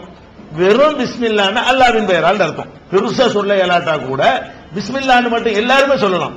எல்லாருமே இறைவன் பெயரால நம்ம ஒரு காரியத்தை ஆரம்பிச்சா நல்லா தானே இருக்கேன். இது முஸ்லீம் தான் சொல்லணும் கிடையாது. எல்லா மக்களுமே என்ன செய்யலாம், சாப்பிடும் போது பிஸ்மில்லா இறைவனின் பெயரால் நான் இதை சாப்பிடுகிறேன். தூங்க போறோமா, அதுக்கு இறைவனின் பெயரால் நான் தூங்குகிறேன். அதே மாதிரி ஒரு மருந்து சாப்பிடுறோமா, இறைவன் பெயரால். பஸ்ல ஏறுறோமா, இறைவன் பெயரால். இதை விட்டு அப்படி எந்த காரியம் செஞ்சாலும் அதே மாதிரி ஒரு மனுஷனை அடக்குறது ஒரு காரியம். அந்த காரியத்தை செய்யும் பொழுது இறைவன் பெயரால் நம்ம அடக்குறோம் அப்படிங்கிறதுக்கு எல்லாத்துக்கும் பொருந்தக்கூடிய வாசகம் இது. நல்லது கெட்டதுங்கிறதுக்கெல்லாம் கணக்கு கிடையாது. எல்லாத்துக்கும் இறைவன் பெயரால்ங்கிறது நல்லவன், கல்யாணம், காட்சி, கருமாதி அனைமே இறைவன் பெயரால் தான் செய்யணும். அதுக்காக வேண்டிதான் இந்த வார்த்தையை நாங்க யூஸ் பண்ணிக்கிறோம். இது பிஸ்மில்லாவுடைய பொருள். இன்னொன்னு என்ன கேட்டீங்க? முஸ்லிம் மதத்தை தோற்றுவித்தவர் யாருன்னு கேட்கிறாங்க.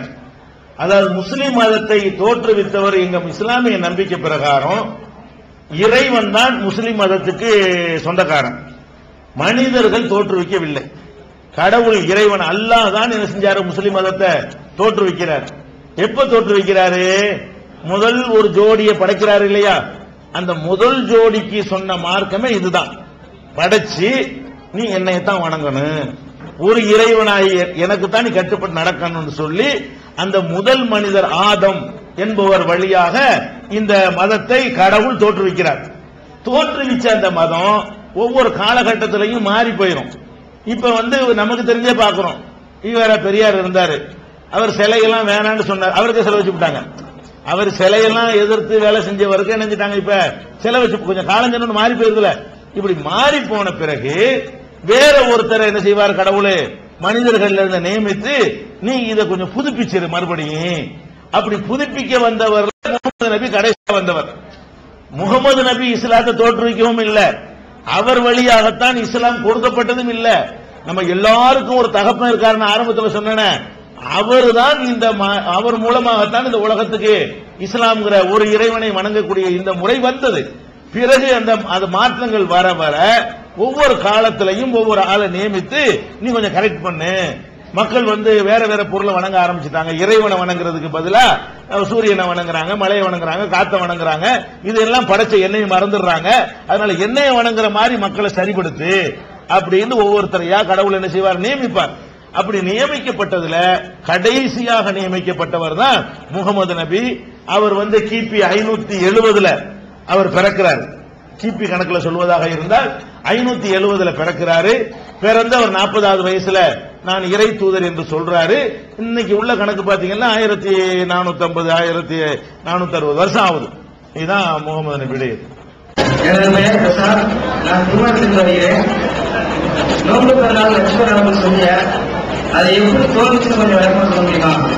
அதாவது நோன்பு பெருநாள், ஹஜ்ஜி பெருநாள் இந்த கொண்டாடுறீங்களே, இப்ப தீபாவளின்னு இருக்குன்னு வைங்களேன். நரகாசுரன் ஒருத்தர் இருந்தாரு. அவர் என்ன செஞ்சாரு, கிருஷ்ணர் அவதாரம் எடுத்து அவரை வதம் செஞ்சாரா, அவரை கொலை அழிச்சாரு. அதை நாங்க சந்தோஷமா கொண்டா, இப்படி ஒரு காரணம் இருக்கும்ல. அது மாதிரி அவர் என்ன கேட்கிறாருன்னா, நோன்பு பெருநாளைக்கு ஏதாவது இருக்கத்தானே செய்யும், ஹஜ்ஜி பெருநாளைக்கு அது என்னன்னு சொல்லுங்கிறாரு. இது நல்லது, ஒரு மதத்தினுடைய விஷயத்தை. இப்ப நான் தீபாவளி நான் தெரிஞ்சு வச்சுக்கிறேன்ல, அது மாதிரி நீங்களும் இதை தெரிஞ்சு வச்சுக்கிறதுங்கிறதுக்காக அவர் கேட்கிறாரு. நோன்பு பெருநாள் என்பது நாங்கள் ஒவ்வொரு வருடமும் பிறை கணக்குப்படி ரம்ஜான் ஒரு மாசம் வரும், ரமலான் என்று சொல்லுவாங்க. அந்த மாசத்துல நாங்க நோன்பு பிடிப்போம். ஒரு மாசம் ஃபுல்லா, ஒரு 30 நாள் 29 நாள் என்ன செய்வோம், நோன்பு பகல் முழுசும் சாப்பிடாம ஒரு மாசம் இருப்போம். அந்த ஒரு மாசம் நாங்க சாப்பிடாம பட்டினி ஆயிருந்தோமா, அதுக்கு அந்த மாசம் முடிஞ்சு மறு மாசம் பிறக்கும் பொழுது அதுக்கு விடுதலை கிடைக்குது எங்களுக்கு. கடவுள் எங்களை கண்ட்ரோல் பண்ணி வச்சிருந்தாரு. இன்னையில இருந்து நீ சாப்பிட்டுக்கப்பா, நீ நல்ல சந்தோஷமா இரு, ஒரு மாசம் எனக்காக பகல்ல சாப்பிடாம இருந்தீல்ல, அந்த கட்டுப்பாடு இப்ப இல்ல அப்படின்னு சொல்லும் பொழுது இயற்கையாகவே அது மகிழ்ச்சி, திணிக்கிற மகிழ்ச்சி இல்ல. ஒரு ஆளை ஜெயில அடைச்சு போட்டு இருந்து இன்னைக்கு தாப்பா நீ ரிலீஸ் எப்படி இருக்கு அவனுக்கு, யாரும் சொல்லி வர்ற மகிழ்ச்சி இல்லது, அவருக்கு நெசமாவே என்ன செய்யும், அப்படியே ஒரு பயங்கரமா இருக்கும். அந்த பகல்ல சாப்பிடும் போது அதுக்கு அது கிடைக்கிற இன்பமே தனி. பகல் பூரா சாப்பிடாம நேரம் கட்ட நேரத்தில் சாப்பிட்டு நம்ம இறைவனுக்காக கண்ட்ரோல் பண்ணியிருந்தோம் இல்லையா, அதுக்காக வேண்டி மறுநாள் நல்ல சந்தோஷமா என்ன வேண்டாலும் சாப்பிட்டுக்க, ஃபுல் டைம் சாப்பிட்டுக்க, 24 hours வேணாலும் சாப்பிட்டுக்க அப்படிங்கிற ஒரு அனுமதி கிடைக்கிற முதல் நாளா இருக்கிறதுனால அதை மகிழ்ச்சியோடு கொண்டாடுவதற்காக இந்த கட்டுப்பாடை காலமெல்லாம் எங்களுக்கு தராம எங்க சக்திக்கு தகுந்தவாறு கொஞ்சமா தந்திருக்கிற இறைவனை பெருமைப்படுத்தி நன்றி தெரிவிப்பதற்காக வேண்டி நாங்க சந்தோஷமா எல்லாரும் சாப்பிடுறோம். இது நோன்பு பெருநாள். இதுக்கு எந்த ஒரு கதையோ கற்பனையோ பேக்ரவுண்ட் கிடையாது. இது எங்கள் வாழ்க்கையில நடந்ததுக்கு நாங்கள் அடையக்கூடிய மகிழ்ச்சி. ஒண்ணு. ரெண்டாவது, ஹஜ்ஜி பெருநாள் சொல்றோம்ல, இது நோன்பு பெருநாள்ங்கிறது. நோன்பு பெருநாளுக்கு அடுத்து 2 மாதம் கழித்து வரக்கூடியது ஹஜ்ஜி பெருநாள். இந்த 2 மாதமும் 10 நாளும் 70 நாள் 69 நாள் கழித்து வரக்கூடிய ஹஜ்ஜி பெருநாள். இந்த ஹஜ்ஜி பெருநாள்ங்கிற என்னன்னு கேட்டா, ஆபிரகாம் என்று இப்ராஹிம் என்று நாங்க சொல்லுவோம். கிறிஸ்தவர்கள் ஆபிரகாம் சொல்லுவாங்க. அவங்க காலத்துல மனிதனை கடவுளுக்காக பலியிடக்கூடிய ஒரு வழக்கம் இருந்துச்சு. மனுஷனை கொண்டு போய் நரபலி, மனுஷன் புதையலுக்காக பிள்ளைய பலி கொடுக்கறான்ல, இந்த வழக்கம் இருந்தது. அப்ப இதை ஒழிக்கிறதுக்காக என்ன பண்ணுதுன்னா, உன் பிள்ளைய பலி கொடு அப்படின்னு சொல்லி ஆபிரகாமுக்கு இறைவன் கட்டளை இடுறாரு. அவரு இறைவன் சொல்றாரு பலி கொடுக்க போகும்போது எல்லாருக்கும் பலி கொடுக்க போறாங்கன்னு தெரியுதுல, அப்ப அதை நிறுத்தி நீ அதை பலி கொடுக்காத, மனுஷன் எல்லாம் பலி கொடுக்க கூடாது அப்படின்னு சொல்லி ஒரு ஆட்டு நீ இறைவனுக்காக நீ பலி கொடுன்னு சொல்லி இந்த நரபலியை நிறுத்துறதுக்காக வேண்டி, அது நிறுத்துறதுக்கு சும்மா சொன்னா நிறுத்த மாட்டாங்கிறதுக்காக வேண்டி இவரையும் பலி கொடுக்கிற மாதிரி உத்தரவு போட்டு அப்படித்தான் நடக்க போகுதுங்கிற மாதிரி காட்டி, அது இல்லைன்னு ஆன பிறகு ஓஹோ நம்ம ஏன் போட்டு மனுஷனை போட்டு பலி கொடுக்கணும், இந்த பலி கொடுக்கணுங்கிற உரிப்பை இருக்கிறது. எந்த கிருக்கனாச்சும் புதையல் இருக்குன்னா பலி கொடுக்க ரெடியா இருக்கிறோம். அது எதை கொடுத்துட்டு போயிருவோம், ஒரு கோழியை கொடுத்துட்டு போவோம், ஒரு மாட்டை கொடுத்துட்டு போவோம், மனுஷனையா கொடுக்கிறது அப்படிங்கிற ஒரு பாடத்தை சொல்லி தருவதற்காக வேண்டி அவர் அந்த ஆட்டை அறுத்து என்ன செஞ்சாரு, பலி கொடுத்தாரு இறைவனுக்காக. பலி கொடுக்கறன்னு என்ன அர்த்தம், அந்த இறைச்சி ஏழைகளுக்கு விநியோகம் பண்ணுவாரு. கடவுளுக்கு இறைச்சி ரத்தம் எல்லாம் போய் சேராது. அப்ப அதுல இருந்து தொடர்ச்சியாக ஆபிரகாமுடைய வழித்தோன்றலாக ஒரு பல ஆயிரம் வருடங்களாக இது நடந்து கொண்டே வந்தது. நபிகள் நாயகம் காலத்திலையும் அந்த மக்கள்கிட்ட இது இருந்தது. இது நல்லதா இருந்தவன நபிகள் நாயகம் அக்செப்ட் பண்ணிக்கிறாங்க, இது நல்லதுதான், நம்ம மனிதனை பலியிட்ட கூடாது, இறைவனுக்காக இந்த ஆட்டை பலியிட்ட மாதிரி இருக்கட்டும், அதனுடைய இறைச்சிகளை எல்லாருக்கும் பங்கிட்ட மாதிரி இருக்கட்டும், எல்லாரும் அன்னைக்கு சந்தோஷமா சாப்பிடட்டும் அப்படின்னு சொல்லி இந்த ஆபிரகாம் இப்ராஹிம் செஞ்ச அந்த தியாகத்தை நினைவு கூறும் விதமாக நம்மளும் செய்வோம் அப்படின்னு சொல்லி நபிகள் நாயகம் நமக்கு வழிமுறையாக்குனாங்க. இது நபிகள் நாயகத்துக்கு முந்தைய உள்ள வழக்கம். இது நபிகள் நாயகம் காலத்துக்கு பல ஆயிரம் வருடத்துக்கு முந்தைய நடைமுறையில இருந்து வந்த வழக்கத்தை இது நல்லதா இருந்ததுனால அவங்க அக்செப்ட் பண்ணிக்கிட்டாங்க. இதுதான் ஹஜ்ஜி பெருநாள்ங்கிறது.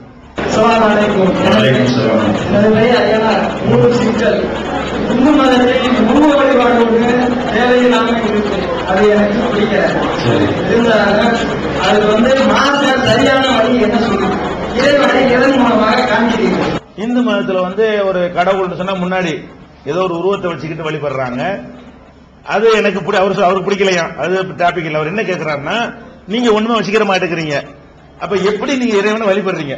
இப்ப நாங்க தொழுவும் போது ஒண்ணுமே இருக்காது, ஓப்பன் இடமா தான் இருக்கும்.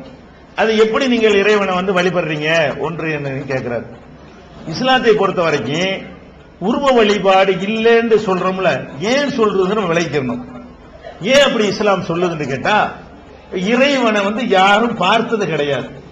ஃபர்ஸ்ட் இஸ்லாம் என்ன சொல்லுதுன்னு கேட்டா, கடவுளை யாருமே கண்டது இல்லை, நபிகள் நாயகம் உள்பட உலகத்துல எந்த ஒரு மனிதரும் கடவுளை நேரடியாக பார்த்தது இல்லை என்பது இஸ்லாத்தினுடைய நிலைப்பாடு.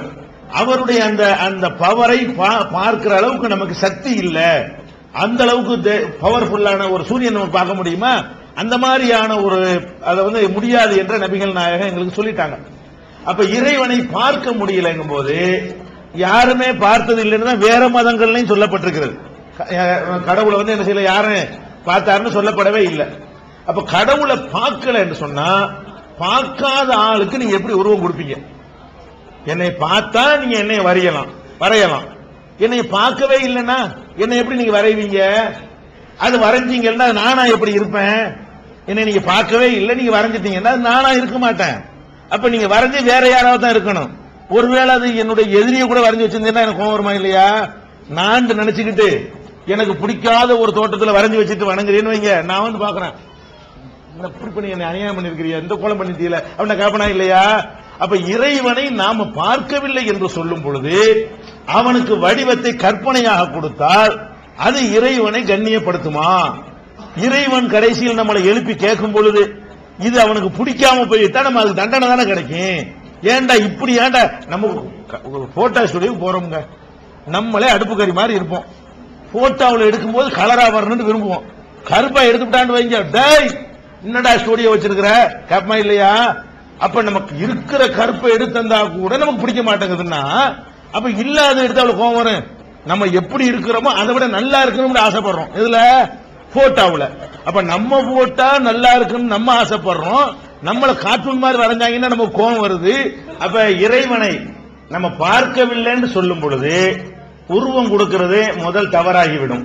இரண்டாவது, நாம கொடுக்கிற அந்த வடிவம் இறைவனுக்கு பிடித்ததாக இல்லை என்று சொன்னா இறைவனுக்கு கோபம் வரும். அதையும் நம்ம பார்க்கிறோம். இன்னொன்னு நம்ம பார்க்கிறோம், நீங்க வருத்தப்படவே கூடாது, நம்ம சிந்திச்சையும் பார்க்கணும். நம்ம கடவுளுக்குன்னு கொடுத்திருக்கிற வடிவத்தை எடுத்து பாத்தீங்கன்னா நம்மளை விட அது நல்லா இல்லை. நம்ம எப்படி இருக்கிறோமோ அதை விட நல்லா இல்லை. அந்த மாதிரி நம்மள ஒரு மனுஷன் இருந்தா நம்ம அவனுக்கு பொண்ணு கொடுக்க மாட்டோம். அதாவது நம்ம கடவுள்னு சொல்லி ஒரு வடிவம் கொடுத்தா அழகாவுல இருக்கணும். நமக்கெல்லாம் அழகு தந்த கடவுள் நம்மளோட அழகா இருப்பாரா இல்லையா? அழக தந்தவர் அவரு.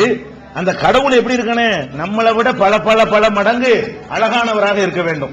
நபிகள் நாயகம் அப்படின்னு சொல்றாங்க, அல்லாஹ் அழகானவன், அழகைத்தான் விரும்புகிறான் அப்படின்னு நபிகள் நாயகம் எங்களுக்கு சொல்றாங்க. அப்ப இறைவன் ரொம்ப அழகானவனா இருக்கும் பொழுது நம்ம உதாரணத்துக்கு நான் சொல்றேன் பாருங்க, கடவுள்னு சொல்லி இப்படி ரெண்டு பல்லு நீட்டிட்டு இருக்கிற மாதிரி நம்ம வைக்கிறோம்னு வைங்களேன், நமக்கு அப்படி இருந்தா நல்லா இருக்குமா? நமக்கு இப்படி பல்லு நீட்டிட்டு இருந்தா அது நமக்கு நல்லா, அப்படி ஒரு ஆள் இருந்தா நம்ம ரசிப்போமா? அவரை ஒரு தலைவரை ஏத்துக்கிறோமா? தேர்தலில் போட்டியிட ஓட்டு போடுவோமா? போட மாட்டோம். இப்படி ஒருத்தர் வைங்க, ரெண்டு பல்லு இப்படி நிக்கணும் வைங்க, இவன் பிசாசு வந்து ஓட்டு போட மாட்டேங்கல. அப்ப நாம எதை வெறுக்கிறோமோ அதுலதான் கடவுள் இருப்பாரா? ஏன் அது எப்படி நம்மளுக்கு பிடிக்காத ஒன்றை எப்படி கடவுளுக்கு கொடுக்கிறது? இந்த மாதிரி ஒரு அடிப்படையில் இஸ்லாம் என்ன பண்ணுதுன்னா, கடவுளை இப்படிலாம் பண்ணாதீங்க, நம்ம பார்க்காத ஒருத்தனுக்கு வடிவம் கொடுக்காதீங்க. வேற எப்படி கடவுளை வழிபடணும்னு கேட்டா அவருடைய வல்லமை என்ன செய்யணும்? இறைவன் தான் சூரியனை படைத்தவன், சந்திரனை படைத்தவன், நமக்கு உணவளிப்பவன், நம்மை காத்துக் கொண்டிருப்பவன், நம்மை பார்ப்பவன், நம்ம தேவைகளை பூர்த்தி செய்யக்கூடியவன், அப்படிப்பட்ட ஒரு சூப்பர் பவரை வணங்குகிறோம் சொல்லி மனசுல இந்த பவரை, அல்லாஹ்வுடைய ஆற்றலை, கடவுளுடைய வல்லமையை இருத்தி கொண்டு வணங்குங்கள் அப்படின்னு இஸ்லாம் சொல்லுகிறது. இதுல கூட சில பேர் கேட்பாங்க, முன்னாடி ஒண்ணு இருந்தா தானே எங்களுக்கு ஒரு ஈடுபாடே வருது அப்படின்னு சொல்லுவாங்க. ஆனா நீங்க பாத்தீங்கன்னா முன்னாடி ஒண்ணும் இல்லாம முஸ்லீம்கள் சொல்லுறாங்கல்ல, அந்த ஈடுபாட்டை வேற எங்கேயும் நீங்க பார்க்கவே இல்லை. இடி விழுந்தா கூட நாங்க நின்றுட்டு இருப்போம், வழங்குதா? மழை பெஞ்சா கூட கொட்டுற மழையில் நின்று தொழுவோம், யார் அசைய மாட்டோம், நின்றபடி நின்றுகிட்டு இருப்போமே தவிர அந்த ஈடுபாடையெல்லாம் அது பாதிக்காது. மனசால் இறைவனுடைய வல்லமையை நினைக்கும் பொழுது முன்னாடி ஒரு பொருளை பார்க்கும் பொழுது வருவதை விட கூடுதலாக வரும். அதனால் நீங்கள் கடவுளை வழிபடும் பொழுது இது எல்லாருமே, இது இந்து மதத்திலையும் உள்ளது. எது? இந்த உருவம் இல்லாத முறையில கடவுளுக்கு உருவம் கொடுக்காம வழிபடுவது என்பது ஆதி காலத்தில் இந்து மதத்தில் இருந்துச்சு. சித்தர்கள் பாட்டுறா நீங்க பார்க்கலாம், நட்டகல்லை தெய்வம் என்று 4 புஷ்பம் சாற்றிய சுற்றி மொனமொனென்று சொல்லும் மந்திரம் ஏதடா, நட்டகல்லும் பேசுமோ நாதன் உள்ளிருக்கையில் சுட்ட சட்டி சட்டுவோம் கரிச்சுவை அறியுமோ. சித்தர்கள் பாடி இருக்கிறாங்க. என்ன சொல்றாங்க? நீங்களா ஒரு கள்ளத்துக்கு வச்சுக்கிட்டு அதுல புஷ்பத்தை கொண்டு போட்டுக்கிட்டு சுத்தி மொனமொனங்கிறீங்களே, பேசுமா? அது யாரு கேட்கிறா? இந்து மதத்தில் உள்ளவங்க. வெளியில வேற மதத்துக்காரன் கேட்கல. அப்ப இந்து மத குன்றக்கூடிய அடிகளார் மாதிரி ஆட்கள்லாம் என்ன செய்வாங்க? நீங்க உருவ வழிபாடு பண்ணாதீங்க, நீங்க இப்படியா கடவுள் இருந்தாரு அப்படின்னு சொல்றாங்க. இப்ப கூட நம்ம என்ன செய்யலாம்டா, கடவுளை நீங்க அவனுடைய வல்லமை, கடவுள் சூரியனை படைத்தவன் யார், சந்திரனை படைத்தவன் யார், அவ்வளவு பெரிய சூப்பர் பவர் இருக்கிறான் என்று அப்படி ஒரு மனதால் நீங்கள் வணங்கி பாருங்கள், உங்களுக்கே அது வித்தியாசம் தெரியும். அதனால உருவம் இல்லாம வணங்குறது இந்து மதத்துடைய ஞானிகளும் கூட நினைஞ்சிருக்காங்க. ஆதி காலத்துல அதை வலியுறுத்தி இருக்கிறாங்க. பிற்காலத்துல அப்படி வடிவங்களை கொடுக்க ஆரம்பிச்சுட்டாங்க, பலவிதமான வடிவங்கள்.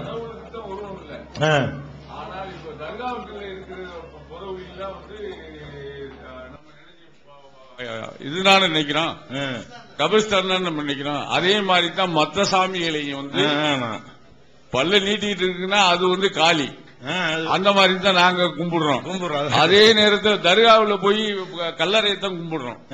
ஆனா அதுவும் இஸ்லாத்துல இல்ல. அதுல இஸ்லாத்துல இருக்குல்ல? இல்ல இல்ல. யாரு அப்ப தர்காவுக்கு போறவங்க யாரு இஸ்லாம் தானே? இல்ல, கிடையாது. தர்காவுக்கு போறவங்க முஸ்லீம் கிடையாது. அதாவது தர்கா இல்ல இல்ல, நீங்க சொல்ற சரி, அதை தெளிவுபடுத்திடுவோம். அதாவது தர்கா என்பது முஸ்லிம் சமுதாயத்தில் நம்ம நாட்டில் இருக்கிறது உண்மை. இஸ்லாம் மார்க்கத்தில் இல்லை, அரபு நாட்டில் இல்லை. நபிகள் நாயகத்துக்கு தர்கா இல்லை. இவங்களை விட பெரிய பெரிய மகான்கள் இருந்தாங்க, அவங்களுக்கு எல்லாம் தர்கா இல்லை, சந்தனக்கூடு இல்லை. இந்த மாதிரி நபிகள் நாயகம் என்ன பண்ணாங்கன்னா, தர்கா கட்டினா இடிச்சு விடுங்கன்ட்டாங்க. எந்த ஒரு மனிதனுக்கும் சமாதியை கட்டாதீங்க, இடிச்சு தகர்த்துருங்க அப்படின்னு நபிகள் நாயகம் சொன்னார்கள். இந்த மாதிரி தர்கா ஒரு இறைவனை தான் வழிபடணும். தர்கா வழிபாடு தப்பு தான் இஸ்லாத்துல.